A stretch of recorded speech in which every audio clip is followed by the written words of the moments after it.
আসসালামু আলাইকুম। একটা কঠিন সত্য কথা বলেছে, কিন্তু এই সত্যের অপর পিঠে আবার অন্য সত্য লুকিয়ে আছে। কথাটা হলো এই যে হাসনাত আবদুল্লাহ এনসিপির নেতা, তিনি বলছেন যদি হাসিনার পতন না হতো এই ডিসিএসপিরাই গণভবনে প্রমোশনের জন্য লাইন ধরত। কথাটা এক অর্থে একটু তাচ্ছিল্য করে বলেছেন, কিন্তু একেবারে অমূলক বলেছেন তাও না। এখন ডিসিএসপিরা অনেকে যারা আছেন তাদের অনেকে কিন্তু দিনের পর দিন প্রমোশন হয়নি, নানাভাবে ভিকটিম হয়েছে।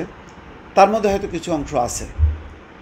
এখন গত 15 বছরে যারা সহকারী সচিব পদে যোগ দিয়েছেন তারা অনেকে সিনিয়র সহকারী সচিব, ডেপুটি সেক্রেটারি হয়েছেন। তো তারপরেই তো তারা ডিসি হতে পারেন। তো তাদের একটা রাজনৈতিক আনুগত্য থাকতে পারে, কিন্তু সবাইকেই যদি এক ধারে অভিযুক্ত করা হয় তাতে এক ধরনের প্রশাসনের উপর চাপ তৈরি করা। প্রশাসনটা হলো এমন যে তারা সরকারকে ফলো করে, কিন্তু আমাদের এখানে দলকে ফলো করে। এই যে দল আর প্রশাসন এক করার যে কালচার গত 15 বছরে, সেটা তো আমরা মুক্ত করতে পারিনি। আগে সেই ধরনের চর্চা আমরা করি।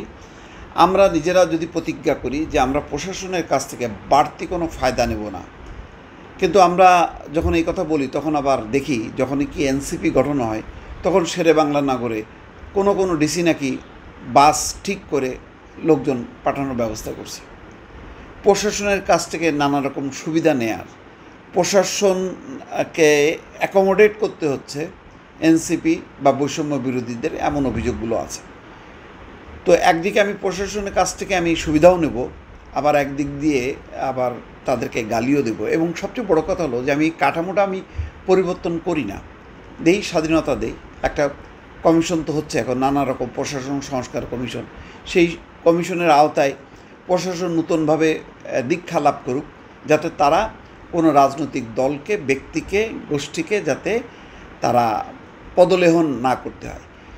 সেই অভিযোগ, সেই কাঠামোটা গড়ে তোলার আগেই আমি যদি এখন বর্তমান কাঠামোর উপরে আঘাত হানতে থাকি, বলে দিই যে সব পুলিশ হচ্ছে হাসিনার দালালি করছে, এরা হচ্ছে আওয়ামী লীগের লোক, প্রশাসন সব আওয়ামী লীগের লোক, তাহলে এই প্রশাসন পুলিশ কী করবে? আপনি রাতারাতি এদেরকে স্যাক করে আপনি নতুন প্রশাসন ডিসিএসপি বানাতে পারবেন না।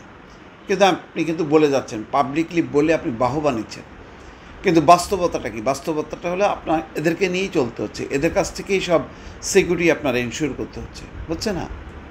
প্রশাসন কি একেবারেই কোনো এনসিপির কোনো নেতাদেরকে সাপোর্ট দিচ্ছে না? তাদের কাছ থেকে কি সুবিধা নিচ্ছে না?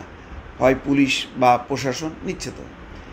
তো তাহলে আমি আবার মুখে মুখে আবার তাদের সমালোচনাও করছি, জানি তো এটা বাস্তব, কে না জানে। এই ডিসিএসপিরা ভবিষ্যতে যদি বিএনপি ক্ষমতা আসে তো ওই বিএনপির অফিসে লাইন ধরবে, যদি এনসিপি ক্ষমতা আসে তাহলে ওই এনসিপির ওই যে রূপায়ণ টাওয়ারে সেখানে লাইন ধরবে।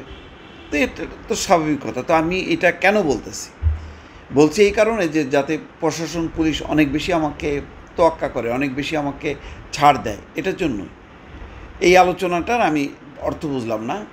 তিনি এটা বলছেন যে রোববার রাত 8টার দিকে রাজশাহী নগরের সাহেব বাজার 0 পয়েন্টের বড় মসজিদের সামনে এক পথসভায় এই মন্তব্য করেন।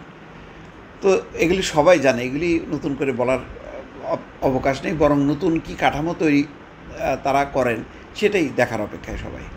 ভালো থাকবেন, আল্লাহ হাফেজ।